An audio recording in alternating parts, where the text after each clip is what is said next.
Hey y'all, welcome back to my channel. Today we're going to talk about my birth story. If you Haven't already, go watch my video about me finding out I was pregnant and telling my parents. but I'm in Tyson and Lily's room again because the lighting is best in here. But you will see both of them probably In and out of this video because they're running around.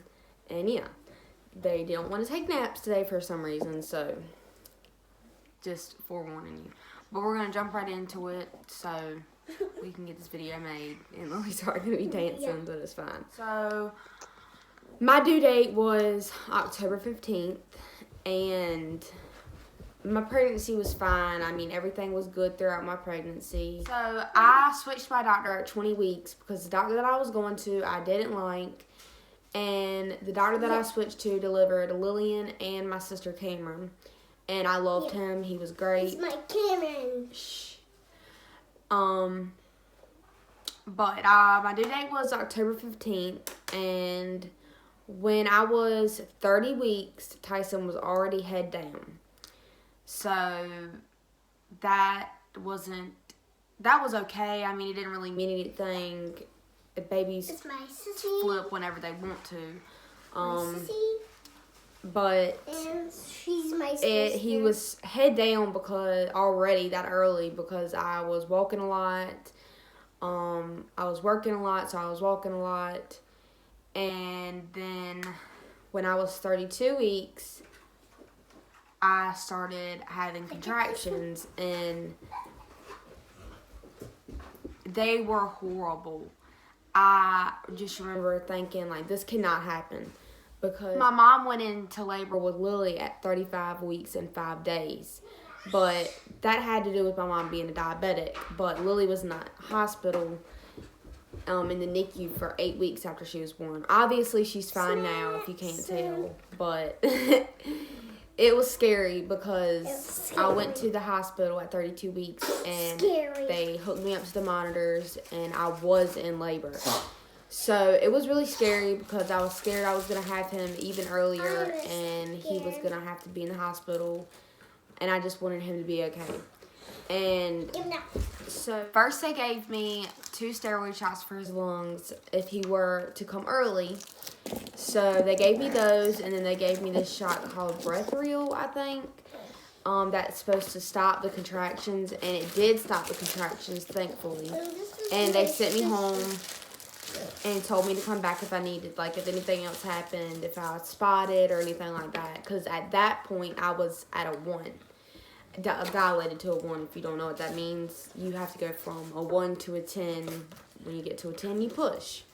At 34 weeks, I went back into labor. And I went to the hospital again, and they didn't give me steroid shots, but I was in labor.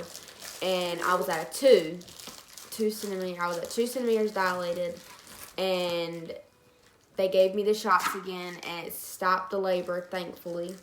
What are you doing? Don't eat the box. At 35 weeks and 5 days,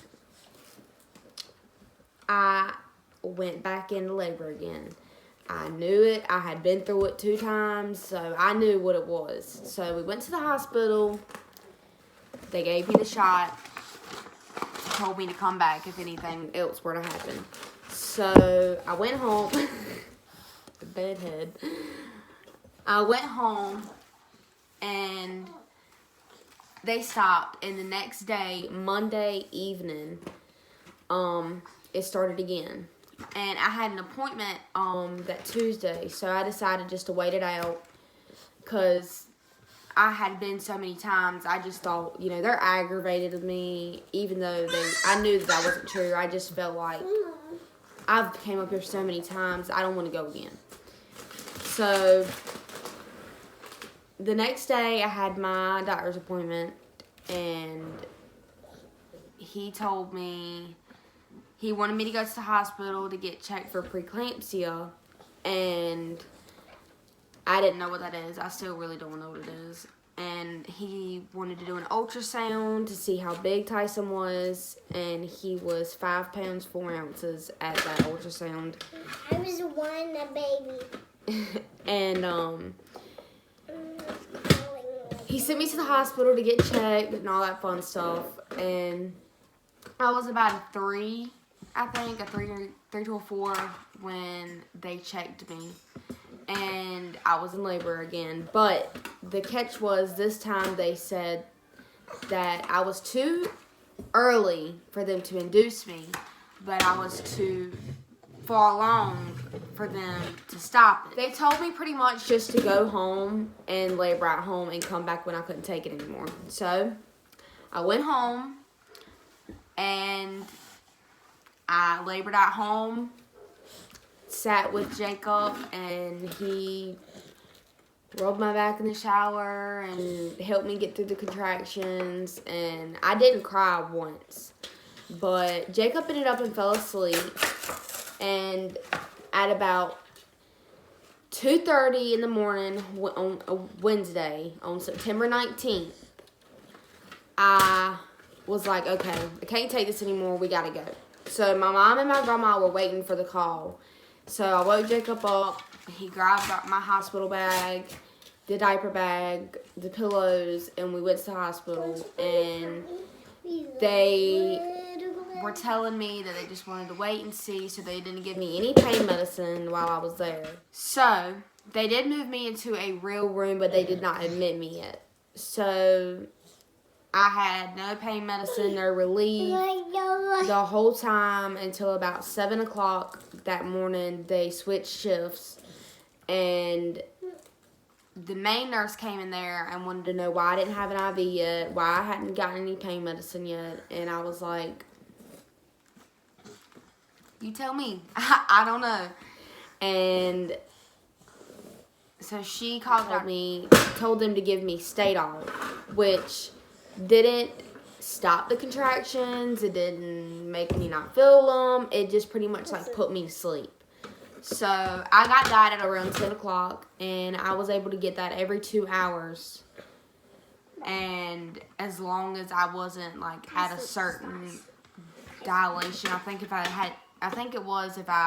was at a 6, I couldn't have it anymore, because if it was in my system when I had him, he would like be all messed up.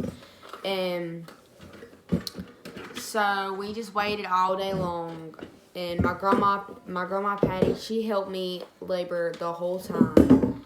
And a few people came and saw me. My mom was there, Jacob was there, and my cousin Molly, she came up there and brought me Subway. And I remember that sub tasted like heaven. After I had the baby, I ate that sub, the other half of the sub, and it was literally the best thing on earth. The doctor said he was going to come up there at about 5 o'clock, and he didn't get up there until about 6. Yeah, I think it was like 6. And he talked to me, and at like 6:20, he was like, okay, I'm gonna check you. And when he checked me, he just looked at me, and he was like, are you ready to have a baby? And I was like, huh? And he was like, you're at a 6. I'm about to break your water. And I was like, huh? What? I'm going to have a baby. Me. What? You want me to push a baby? I'm not ready. I want to go home. That was everything that was running through my head. I was just like, no, like, I just want to go home. I don't want to do this. But obviously that's not the case. The baby was ready. It was time to go. So he broke my water at 6:30, and I signed the paper to get my epidural at, probably 6:40. I was scared of the most was the epidural. So when the anesthesiologist came in there and he was giving me, he was getting me ready, I was terrified. But my contractions were so horrible. It was like a different game when he broke my water. They were strong and like nonstop. So I didn't even think about the epidural. I mean, Jacob was my support person, so he held me, or I held him, and he watched everything, but I did not feel it at all. When he went to poke the needle in my back, I had a contraction, so I was kicking my legs and didn't feel it.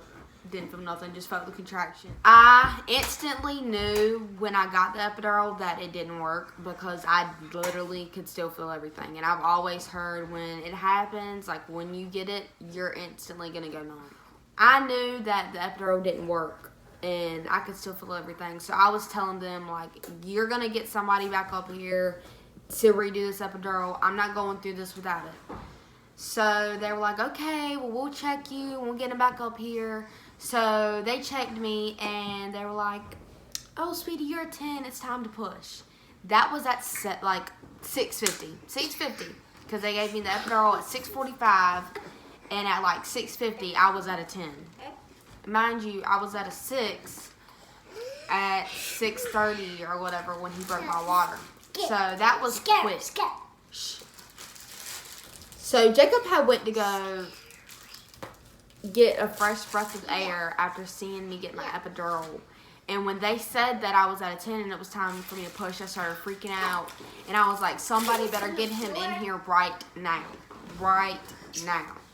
So my mom and my grandma and everybody went to go look for him and they found him. And I don't even remember seeing him. I just knew he was in the room when they found him. But he came over there and like talked to me for a second, and then after that I didn't see him for the rest of the time. I had my mom on this side, my grandma on this side, the 2 nurses, the doctor, 2 nurses for the baby that ended up working on Jacob while I was pushing because of just everything going on. He almost passed out.